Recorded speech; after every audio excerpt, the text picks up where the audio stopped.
All right, welcome to another episode of Getting Started.life on the WGSN-DB Going Solo Network. This week's show is brought to you by Keystone Mediation and Red Leg Funding. And I love it. I was going to say a good show, but that would be a terrible pun. And actually, it's a great show today because I don't know how many times, like, I've been told, hey, you got a good voice. And other people have as well that I've ever talked to. And it's like voiceover work, right? Like, how hard can that be? You can make a bunch of money at it. And I was lucky to meet Lauren Goode at a networking event. And that's what she does for a living. So I love it. And I really like this show, especially because while I am never afraid to venture into a new endeavor, I had a conversation with her and I was like, you know what? Right now, I don't have the time or resources. It would run me thin and I wouldn't be successful at it. So I love the fact that, you know, it's kind of what the show's about, right? It's like figuring out, well, maybe it's the right thing or not. So, Lauren, thank you so much for joining us. And let's talk about your background, because I think, you know, that was a really interesting thing for me when we talked a while ago, like how you got into voiceover work. Like some of the most powerful things in life, voiceover found me. I kind of stumbled into it. So when I went to college, I studied theater. Actually, I studied theater and philosophy and religion. So I have like the most worthless degree, piece of paper that cost many, many thousands of dollars. But after I graduated, I was doing a show in Plano with a gal by the name of Colleen Klinkenbeard. It's an easy to remember name. And she was directing cartoons at Funimation Studios. And she said, hey, you know what? I kind of am digging your friend. And so if you'll hook me up, on a date with your friend, I'll get you an audition to do some voiceover on cartoons. And I thought that sounded like an excellent deal. So I showed up and I auditioned for a cartoon called Kitty Grade. And somehow I lucked or manipulated or frauded my way into making them believe that I was a voiceover actor, and the rest is history. So you were doing other type of acting prior to that. What were you doing at that time to be able to transfer those skills? So when I went to college, I studied performing arts on the stage. I'm not much of a musical theater actor, but I was doing comedies and drama and things of that nature. So things like cold reading, script analysis, building characters, I had, but what I didn't understand was the difference between what it's like to perform on a stage where you're performing to people who are very far away, and the difference between the intimacy of what the microphone likes or doesn't like in terms of performance. Quick example, in theater, there are shows that can be very presentational. I'm going to show you, I'm going to do something big and wacky, and I'm going to talk to a whole group of people. You do that to this microphone, and it totally rejects you. This microphone's much more like a telephone. It wants to be talked to one to one. And those were things I didn't know going in, and I learned the hard way through a lot of trial and error over the next decade of my life. So how long have you been doing this for? I started in 2003. Okay. Cool. Wow. And what primarily, like, when we spoke, you know, voiceover is like there's a lot of different kinds. And when we were talking before the show started, um, what are some of the different kinds of voiceover that you focus on? Well, so when I started doing cartoons, anime. Full Metal Alchemist was the big cartoon that I did. I played Gracia Hughes, and I knew I didn't want to stay in Dallas, which is where Funimation's located. I knew I wanted to come to Chicago, so I did some research about like, well, if I wanted to keep doing voiceover, what's the industry like in Chicago? Well, at the time, Chicago did not have any animation. They didn't have any video games. It was much more commercial and what we used to call industrial. So like, here's your HEPA fan, and this is how you insert the screen and change stuff out. So I learned before I moved up here that I was going to have to kind of switch over to doing more commercial work. So I went and got what's called a commercial voiceover demo. But because I had only ever done cartoons and did not have experience in doing commercials, my very first commercial demo sounds like they hired cartoon characters to sell you Which could be baking really cool. products, automobiles, furniture. It's great. But I like to mention that story just because it doesn't necessarily matter if you start in the perfect or right way. What really matters is how much you want to do it. because I took that first really awful demo, came to Chicago, got an agent, not because of the awful demo, but because I had a cartoon that had been on Cartoon Network. And then I figured out how to do commercials. So that was really the big shift for me, as I went from doing very character-based things that I was familiar with, dialect work, all that, interactive scenes and dialogue, to having to learn about commercials and industrials. And I'll tell you, that's the bread and butter of what I do now. I do commercials, I do brand videos, I do what are called explainer videos. If anybody's ever watched YouTube and let's introduce this new product or feature, like those are the kinds of things I do. E-learning, so compliance training, things of that nature. And I'll tell you, it's weird, it's counterintuitive. I actually almost enjoy this type of voiceover more than the cartoons, because you get to learn so much about so many different things that you never would. Yeah, you're like Ginger on Gilligan's Island. Somehow she knew how to do like everything based on every movie she was in. Exactly. So, it found you, but it sounds like there is a process to get into it. So I want to jump right in, because I know we're going to have a ton of questions as we go through. What would be that first step, right? If somebody's like, wow, either someone has said it'd be a good way to go. A lot of the listeners may be people going through getting split up or divorced. And it seems like a job that, while not easy, is flexible from a schedule perspective. So what would be the first step if somebody was like, okay, I'm going to try this out? Yeah, absolutely. So I think, like in everything in life, voiceover is very similar to most things. And I think it was Tony Robbins who said, if you want to accomplish something new, it's 80% psychology and 20% mechanics. And I'm guessing what you're asking me is on the mechanics. What's the first thing that must be done? Yeah, but before you go on though, I would love the psychology sprinkled in, because in other shows, I think that the psychology is as important, because as you were talking about, there's bumps, right? And there's going to be failures. And if it's anything like real acting, granted, I've never done any of that aside from high school, but there's rejection and there's a lot of things. So I would love for you to marry that up a little bit and provide both, because I think you've got the great, wealth of knowledge. Yeah, well, there's a great quote in the book Audition that talks about, anyone who's going to go into acting, and I think this is true for any type of acting, you have to be incredibly stubborn or incredibly crazy, or a combination of both. Because not very many people are wired to take the amount of rejection and, in some ways, isolation that come from acting, right? You show up and you're like, here I am the product, I am the service, and you get way more no's than you ever get yeses. You get way more no's than maybes. And usually you don't hear anything back at all. So it is, I think the psychology end of this is really the important thing. I have people message me all the time and ask me about voiceover. And the first question I always ask them is, why do you want to get into this? Because I'll tell you, I've seen thousands of people at this point, try to get into this industry, and many make it. And the ones who don't all have something in common. I think it'll be easier than my crappy day job right now. I think I'll be able to make money quickly. Or it almost comes from an ego place of like, I'm going to prove that my voice is great. And any of those as a why, if it doesn't change, is not enough to get you through what becomes a lifelong journey of learning and course correction. Well, and something you just said was, you've spoken to thousands of people, right? So when I was talking to you a little bit, I went online and there's like oodles of Facebook groups, and it's like, holy dog shit. Like, there are literally a ton of people doing this. And I know later on we'll talk a little bit about finding ways in, and kind of, if you want to be successful, I think when I was talking to you, it was like no barrier to entry, right? I have a voice and I got a microphone. There we go. And then it's like, well, yes, sort of, but there's huge barriers to entry in terms of making it a viable side hustle even. Yeah, absolutely.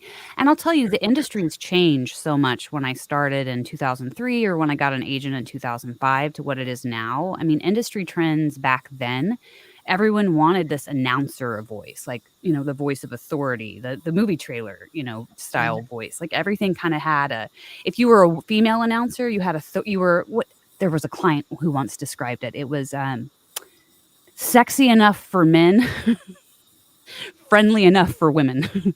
That used to Wow. be the female announcer voice. And so Interesting. everything had authority. And now the trend is completely the opposite. We want authenticity. We want real people. I don't want an announcer to tell me to go to, XYZ bank and open a checking account. I want my best friend or my mom or my sister or my girlfriend to tell me instead.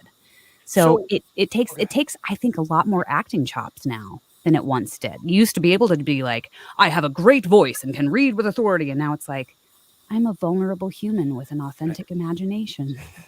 well, and I think from the trend perspective, like you can tell now, a lot of celebrities are in it, and you're like, oh, there's like Sam Elliott, right? And there's like James Earl Jones, and I know those voices, and they're like voices that make you, it's like comfort voice, right? You're like, oh, I'm Yeah. gonna buy that car because that dude's telling me to buy the car, and I like him, you Yeah, I'm know. gonna get the Tom Hiddleston car. Yeah, totally. Right. So, is the first step figuring out why, or is it like figuring out whether you have what it takes to jump in? I think it's understanding why you're attracted to it, really, I think is a better way to put it. If you're attracted to it for, the acting perspective or to see what you're capable of, to learn a new skill, some of my favorite folks to coach are people who at retirement age decide that they finally want to take this chapter of their life and really like, I'm going to follow my dreams. I'm going to see what I'm capable of. That is a glorious mindset. Other people come in for very like everyday reasons, like they, read to their children in funny voices. They enjoy cartoons or have always been told they have a great voice or are very animated in their voice. That's one I used to get all the time. I'm so glad you got into cartoons, Lauren. I don't know anybody else who talks in as many voices as you do. But it's knowing why. And then the next piece, of course, is trying it out, like getting a coaching session or taking a class and seeing if the reality is anything like the expectation you had. And then the first real mechanical piece that is necessary if you want to actually do voiceover versus learn or coach voiceover is to get that demo. That demo is the calling card. It's your headshot. It's the ticket to gain entry anywhere. You have to have demo portfolio samples. So the why obviously first step, and now like all the other stuff, giving it a try. And it seems like that's the first point where you're digging in your wallet or your checkbook. Yes, So absolutely. with the giving it a try, what should people expect for an initial investment, I would guess? It all depends. Like, individual coaching sessions run, anywhere from $75 up to $200, depending on who you book it with. A weekend class could be like $300. I mean, for coaching, there's also, I think, if you belong to certain Facebook groups on the internet, sometimes they'll have like monthly workouts where you can come, and those are usually very affordable. I think some coaches offer them for like $25.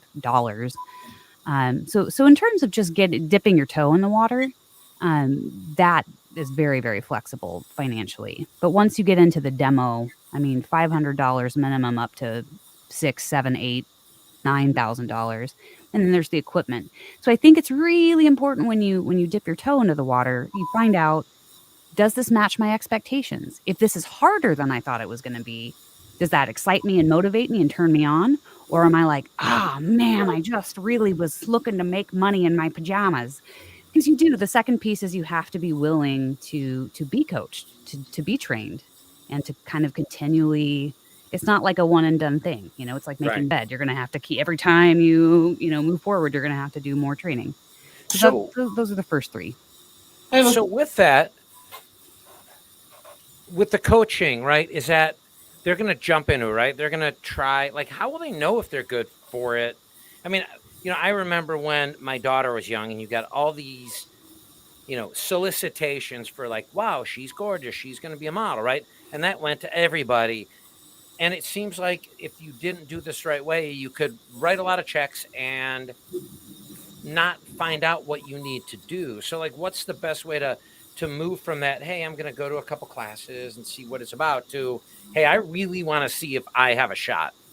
Yeah, absolutely. So, there are certain most beginner level voiceover classes, they don't put a voice evaluation as a requirement. because they do. They want you to be able to come in and try it out and have fun.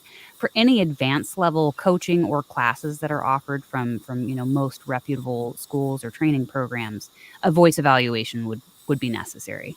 And they're checking to make sure, like, is your voice marketable? Like, is there something marketable about your voice? Is your voice clear enough? Do you have enough supported breath to get through a sentence without running out of air and sound natural? Stuff like that. But the good news, I think, in today's world is that because the trend is they're very much looking for real, everyday people, like the diversity in voices is higher now than it's ever been in my experience of being in this industry. And two, I think a lot of times we think about voiceovers only like, Super Bowl commercials and those big commercials we see on cable TV or the radio. But now you think about, like, everyone needs content.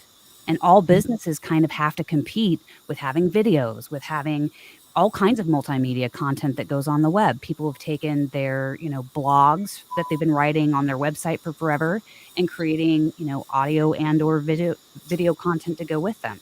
So there's so much content now that, your voice evaluation isn't to make sure you can sound like the golden toned or sexy announcer. It's, can you speak authentically? Like, are you capable of being a character in a voiceover story? So, as part of coaching, do you help guide people to, like, hey, you're probably better suited for this, and it might I'm not going to say contradict, but it might not align with the why. So someone would be like, I totally want to be the dude in the video games with the gun and the first person shooter. And someone's like, no, you're going to be telling people how to take apart a sewing machine. For now, right? Right. In this chapter, no, the way I like to explain it is, and this is true in anything. We have strengths that are natural to us, right? That we can keep growing. We do have things outside the comfort zone or outside our wheelhouse that we can strengthen. What I tell people when they come in and they have no voiceover experience and they want to get into video games or animation, I'm how patient are you? Because that's going to be the hardest on. Like, that's going to take the most hoops you're going to have to jump through, the most coaching you're going to have to do. It's going to be the most difficult demo you can produce. Like, so how patient are you? Would you be willing to kind of warm up those chops on doing other types of voiceover? Because to get into narration and commercial voiceover it's great practice. If you can't do commercial narration, I'm going to say you probably won't ever reach the stage where you'll be doing anything other than being extra background voices on animation or video, because it's so much more specific when you add dialogue and characters and like action that's happening. So I think it's great for people to start with something simple and gain confidence and grow skills that way and then go into it. But no, I'm never like, well, you got a long road ahead of you. Right. So you mentioned equipment. Where is that, like another step, or is that when you're kind of nailing down what you're trying to do? Because it seems chicken and egg, right? Like a good voice recorded on somewhat crappy, or just entry level even. Like, when should people be looking at equipment? The type of equipment you get really depends on what you're up to. So, like, for example, you can start coaching and doing homework on things that are not voiceover level microphones. If you have the ability to record something and edit it and upload it, that's all you need for the coaching stage. I like to look at it this way. Like, the trifecta kind of goes, you're coming from the right mindset. You got to work on you first. Then the next piece is performance. Then after performance comes your pristine, clean audio and tech. Then the final piece is marketing and the business. Well, and I want to get to those. No, but that's how I coach. Like, we're going to work on you first, your why. Then we're going to work on performance. Then we're going to talk about equipment. So that's where it falls, I would say. Should like an athlete, right? If you look at a professional athlete, like we use basketball player. My kid loves basketball right now, right? And when they're not in the season, they have a strength coach, a nutrition coach, a shooting coach. Should people expect that they're going to need you as a coach, but also a voiceover coach? And then, I would dare to say that there's probably lifestyle changes people might have to make, because now if their voice is what they want to use to make a living, there's upkeep of that. Yeah, absolutely. I mean, the more healthy you are, like the better your instrument functions. But in terms of people who are just looking at starting a voiceover career, you're going to need to have a technique coach. The only time you really need multiple technique coaches in the beginning is if you are going to try to do two tracks at once. So I'm going to learn commercial narration and I want to start learning animation and characters. There are some coaches who will do, everything, but for the most part, it's pretty niche specific. But no, you don't have to hire a whole team of people right out of the gate. And when you're trying to figure all of this out, how do you get a script to do a demo as an example? Do you go online and try and get, a transcript of something, or as a coach, do you help people get scripts that will help them? Well, I coach, and we can talk later about specifically what I coach. But demo production is something different than what I do. I help prepare people if they are going to make a demo, but I'm not the actual demo producer. Most reputable demo producers will either um, specifically write copy for the voice actor or be responsible for finding it. There are online scripts that people use, and unfortunately, there's probably at this point thousands of demos that have the exact same, because they're alphabetical, like A through C on that list. There are other creative ways, if you listen to if you don't do the paid subscription to any type of streaming and you actually watch commercials, you can start to transcribe copy there. You can pull up websites of brands and services you love and look at what their kind of written mission statements and things are, and use those as copy, especially for practice. But for your demo, I think having that specifically customized script for you is pretty important. And that's part And of hopefully what you're paying for. when people are trying to figure all this out, it seems like there would be, because sort of back to what we're talking about with like celebrities, right? Like there seems like no way to do this without emulating somebody else. And how important is it to find your voice versus going, "Hey, I want to sound like, whoever, name the celebrity." Yeah, this is something that comes up in coaching all the time. And everyone who does it, even successfully, is guilty of doing it. There's the radio voice in your head. Like you're hearing that celebrity or you're hearing that I know that a tag should sound like this. Like and you're kind of having to fight that. But a process that happens in learning voiceover and any new skill is kind of recalibrating what you're experiencing or think you're experiencing internally and what's actually like objectively observable outside. So like in my head, I think like, oh, I'm giving it my best, Judy Dench level queen energy. And then I hear it back and it's like, so and that's part of what a coach helps you do is they kind of reflect back objectively what they're hearing so you can start kind of tuning your ear. But when we're listening to spots, what we're listening for isn't, we definitely can go, oh, I really like the vulnerability of this actor and the sass of that one. And we can kind of like pick and choose things that we want to emulate. But we're really listening for kind of stylistically, what are things like? You hear like for a while during the pandemic, everyone had this tone of voice, right? And then it's like when we came out of it, that changed fast. And we got like crazy funny and humorful and playful.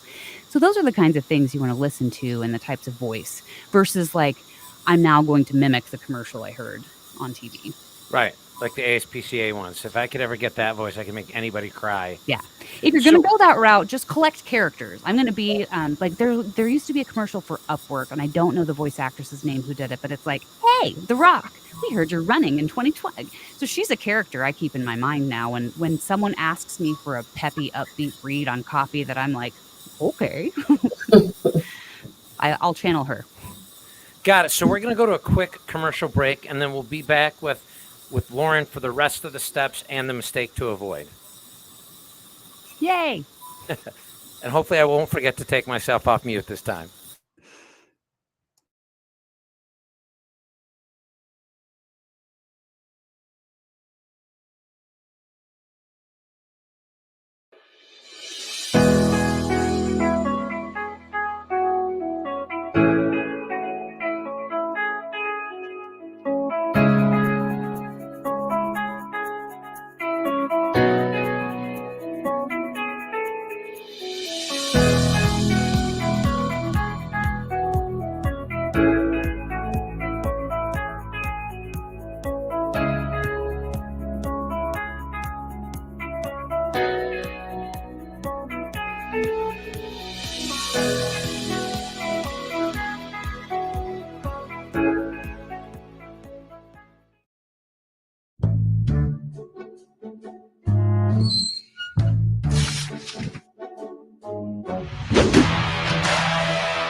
All right, and we are back. For those of you just joining us, you're listening to Getting Started.life on the WGSN-DB Going Solo Network.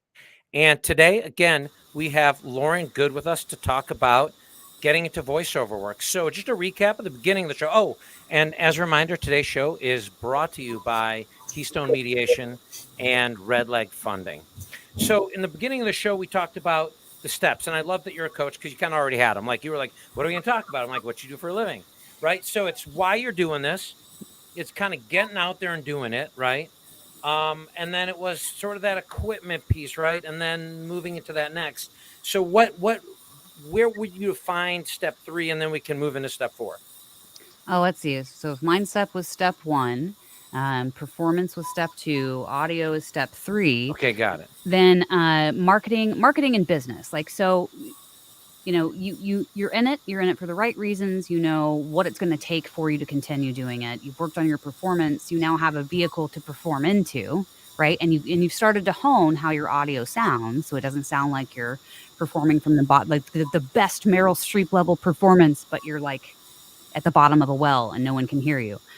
So those steps take some time to master. Then the next piece is, well, you've got great audio, great performance, great mindset.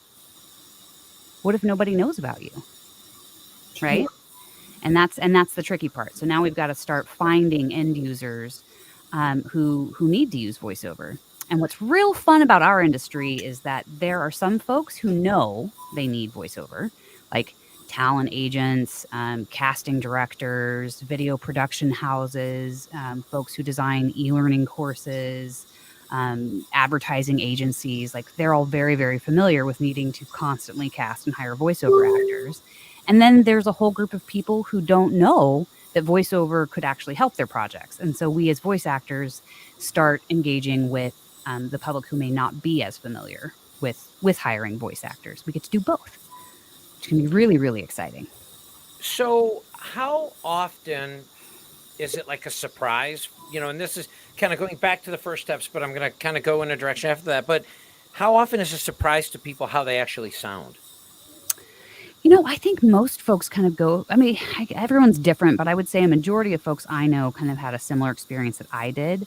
It's like you don't necessarily enjoy the sound of your own voice. You're like, I can't believe that that's me, or that they wanted that. But this is the thing, when you have to edit your own audio every day and you're auditioning and listening back to yourself as part of either your passion, your hobby, your new pursuit, or your career, you get over it. And you kind of learn how to compartmentalize. Like, there's no real attachment anymore. It's that voice that I need to edit versus, ooh, that's my voice. Right. So there is a question that I want to address. One of the listeners was making sure, or had a question on whether we can, we'll have the contact information, and absolutely. But there was another question as part of that with what's a good place to meet people, right? Like, how can you connect with other people? We'll get to step kind of 4 and 5 a little more after that. But so if someone's getting started, you would mention classes and groups and coaching and all of that. Do you recommend getting hooked up with people on Facebook and other social media, or is it like a huge wasteland where you're going to waste time and potentially get distracted? I'm very biased, so I'm going to try to answer this as directly and clearly as I can. I think in terms of connection, it's great to take group classes for that. If you're doing one-on-one coaching, then that's a great time to look out for other groups for networking. The reason why I'm biased is I'm the director of a Facebook community that was specifically designed for newer actors. In my experience, I've been a member of a lot of different voiceover Facebook groups, and many of them are lovely, but they all kind of have sometimes an attitude that veteran pro members have been doing this for 20 years can sometimes be pretty intense and aggressive with newer people who come and ask the same question that 50,000 other people have asked over the last year. And I've seen some people really get piled on in those groups. So I wouldn't recommend that part of it for your very first experience of community. But yeah, if you're doing one-on-one coaching, finding a group, one of the big things that's really important in the beginning is having some sort of accountability. You have it built in with your coach, But if you have an accountability partner or you're part of a group where there's some element of accountability, like that's hugely helpful. Because I'll tell you, not everyone loves the process of learning about audio, how to edit audio, record audio, set up audio channels, change microphones, like all of that. It's not something you're like, hey guys, guess what I get to do today? Sit down and crunch numbers. Woo! Right. So when you have built-in accountability, it's like at least you get this like, did you do it? Yeah, I did it. Did you do it? Yes. And then I drank 4 cocktails, like you find a way to get through some of the more challenging parts. So this brings up another question, and I don't know if it was one of the other steps, so forgive me, but the technical component, right? I think people think where they're like, hey, I'm just going to create raw audio and send it to someone, and not only will the clouds part and the divine light will say, you're the voice I've been waiting for, but that they'll do all the work in terms of editing it. And, there's so much that you can do now in the home. Is your home office expected to be where most of the editing will go on? What I will so there are so many different paths and types of career within the voiceover industry. I will tell you, I have friends and colleagues who, outside of their auditions, this is the one thing, no matter what kind of work you end up doing, you will be editing your own auditions. So you do need to know something about it. But in terms of editing the final product, there are people who only do sessions with a production house where there is a studio engineer who will want nothing but raw audio. Even so, the signal garbage in, garbage out, clear signal in, clear signal out. Even if you're working with an editor, I have one, or you're working with a studio engineer, you still have to understand audio well enough that you can give them a clean, clear signal that they can edit, master, and produce. So there's no escaping it, but you can escape it to different degrees or lean into it. For example, I have all of my long form narration, so e-learning. I don't do audiobooks, but if I did, audiobooks, anything that's longer than, let's say, 3 or 4 minutes, I have an editor who edits and masters that for me. But then all of my short form, so auditions, commercials, telephone jobs, intros and outros on podcasts, kiosks, whatever, I edit that myself. How viable is it for somebody to find jobs through like Fiverr or some of those things? Is that a good way to put your toe in the water? Well, that's where we kind of got to on step 4 is the next piece after you're in the right dream, you're in the right place, you've got great performance, you've learned about tech, you've got equipment, you're kind of ready to produce. The next piece is finding those people who need it.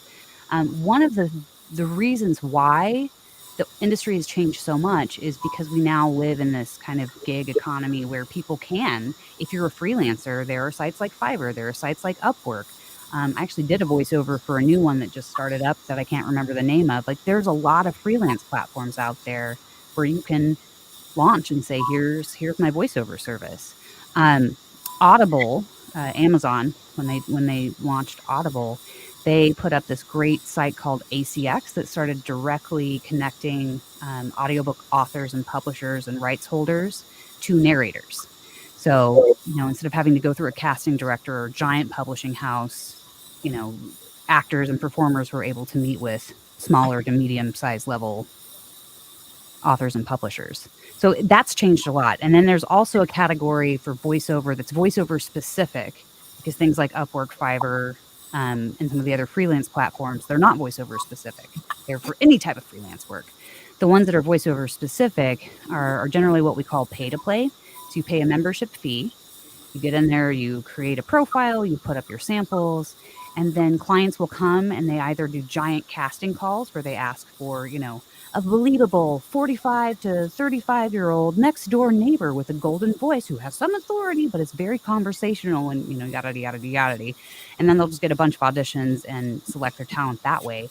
Or they'll go through, say the top 100 listed voice actors on the website and invite people to audition that way, or just reach out and hire you directly from a demo or a sample you have posted.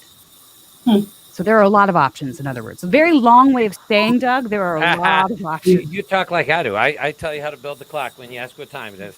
So you mentioned agents, right? You mentioned that's a good way to move forward. One, I'm guessing from the feedback that you'll get, and because they want to make money. But When the right to say, hey, maybe it's best that I get an agent? And is that based on how long you've been doing it or what resources you have at your disposal? I think it's a little bit of both. And I think this is the kind of question, if you had brought on a panel of 10 voice actors or coaches and you asked that question, you might get 12 different answers. Like, not even kidding. When I've asked my agent this question, I asked him to speak to a group of people I coached.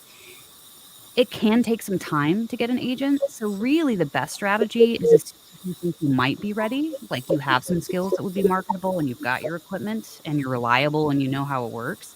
It's probably a good time to start because you're going to reach out, you're going to, have a cover letter, you're going to give your demo, you're going to explain kind of who you are and why they should partner with you. And it may be at that time they don't really have room for your voice on their roster. Maybe they already have 3 people who sound like you, and those people have been there for a while. But then let's say one of those 3 people decides to like leave the business or goes to have a baby or, moves to Fiji or whatever. Now there's a spot open. So it's not like it's a one and done. They say no and you're done. You kind of keep submitting every 6 months, a year, anytime you upgrade your equipment, anytime you upgrade your demo. It's kind of a long conversation of networking and wooing that can happen. So I do think getting in there early. I think what's really important, though, when you do that, is to be really respectful, right? It's like approaching it like you're looking for a business partner, not like you're at a speed dating event. Right. So, like, knowing each agency usually has very specific instructions about how they want to be contacted and really following those instructions Now, specifically. do you as a coach help them engage with agents or agencies? In terms of like giving advice or best practices, yes, but in terms of actual making introductions, no. And I'll tell you, it's because I want folks who can get out there and show some energy and innovation and determination, and who aren't going to rely on somebody to do things for them, right? And that's what I want. When I get coached, I don't want a coach who just hands me fish. I want a coach who's like, here's how we fish better, or here's how you fish for that particular type, or whatever. Now, I know you and I have talked. Like, you've got that. You're in an apartment downtown, so you've got some limited space. What? You know, This spacious palace? Come no, on, man. I was gonna say though, like me, I was lucky enough to move into a house that had sort of a room that I've repurposed sort of as a studio-esque kind of setup. What, do you have? Did you like walk around with a decibel meter to see like where can you make it the most quiet for all of that? Like, what type of prep did you need to do to create where you do it? And when people do demos, can they go somewhere to do it first? And is that a good recommendation? I love these are all wonderful questions, and I'm glad you asked them. When I first started, I just always went into a closet. I mean, the most ideal thing you have is a space that's not made out of like metal or something super reverberant. That's an internal room with a door that can close. So if you have a walk-in closet, that is the best place to start for a home studio. After moving into some apartments where that became a challenge because the closet wasn't separate or wasn't large enough for the stuff, then yes, then I started, there's like apps you can put on your phone where you can listen. There's some things like fuse boxes, electrical outlets, things like that can create noise that maybe you weren't expecting to be in a quiet room. So it's good to know about those. But really, you want to be as far away from your refrigerator as possible. These are things I've learned. Like this is like literal like problems I've had. You want to be as far away from your refrigerator as possible, and you don't want unexpected sound from directly above where you are, which in the city, living downtown, can be very, very challenging because you can do a lot to sound isolate, but direct vibration on the ceiling above your microphone is a place that is like really, you have to do construction. There's no blocking that sound. And then the next question was, what was the next question after space? Well, do you recommend going to like a professional, like getting studio time to really get that perfect audition tape or the This demo? is an answer that's changed. So it used to be, yes, I would recommend that somebody go to a studio and have, you've got your coach directing you, or the studio engineer might direct you to it. It doesn't really matter who's doing the direction, but you are just the voice actor. They worry about the audio. You worry about your performance, and someone else is directing you, so you really can only wear one hat. However, now, especially after the pandemic, we get more bang for our buck if we can also say that our demo showcases the quality of our home studio versus being like, well, I've got this demo of what I sound like when I go to a, $500,000 production house. And then but then now listen to these samples of what I can produce from home. So the other reason I really love when people record directly from home, doing like maybe a remote session with a studio, is that now you also have experience in doing remote sessions and what they're like. Because that's a lot of what voiceover, like if this is your full-time career, it's a lot of what we do. So rather than going in and seeing people, which happened a lot more before the pandemic and now it doesn't, if you do a remote session through IPDTL or Source Connect, then you also get some like real life experience in what later sessions will feel like. So I don't think it matters really where you do the demo, but I do think you get some added perks and benefits if you do them from your home studio.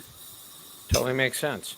So before we go too far, what's the biggest mistake? What would you say people need to avoid? And I don't know if we got a full like 5 steps, but it really was no, and it really did cover what we're looking for. But I don't want to miss out on the biggest mistake because my guess is it would be hard to pick just one. It is, and we've already covered the one that I think creates the most problems, and it is it's the reason why you're doing it and not being connected to one that's going to serve you for the long haul. Because this is a long haul career. This is not I show up and tomorrow, these overnight success stories that you see on Facebook or other things, they're not overnight. That person did not post all 200 of their, nixed auditions. So I really think that's the main one. But I would say, mistake 1B that's kind of an offshoot from it is when people give up too early, right? They don't understand that you can learn new skills and there are different things you can try and you can get vastly different results by shifting like one tiny piece. I know people who, and I was one of them, I gave up for a year. I quit auditioning for a year because I got so in my head about it. But there's like tiny things like changing the way you word your proposal and then boom, your booking ratio completely changes. So for me, that's the most heartbreaking mistake. But the biggest mistake, I think, is the mental attitude piece. And does it make sense to, assuming that you can, right? Like you were already performing, your career was performative, so it was an easy transition. For somebody else who maybe hasn't been working and works within the home, takes care of kids, whatever, or somebody who has a job that affords them some time to do this, is it viable to really start it part-time and kind of ease into it? Because I think we've had different shows on different things, and sometimes it's like if you want to be successful, you have to just kind of like throw caution in the wind and jump in. And this seems like something very tailor-made if you have the patience and to some degree the resources. And before we finish, I do want to ask, what should someone expect to spend to get decent equipment? Because you go on Amazon and there's a literal shit ton of equipment out there, some of it good, some of it garbage, right? And some of it just good value, right? Like, hey, this will get you through your first couple of years. What should they expect to spend, and where's the best place to find it? Is it used? Is it, what's the best way to go? Well, I'd say that's mistake 3C. A lot of people waste a lot of time wondering about best. I mean, if I had $1 for every time someone's asked me what the best microphone is for voiceover, I would be doing voiceover for fun instead of for money. Here's what I can tell you from my experience, and I think a lot of people would agree.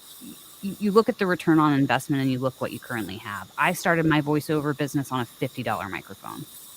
And then when I had booked my first agency industrial, actually for a HEPA filtered fan, the T300, Allen T300, I think it was, I took the money that I made from that industrial and I invested in a $100 microphone. Wow, there you go.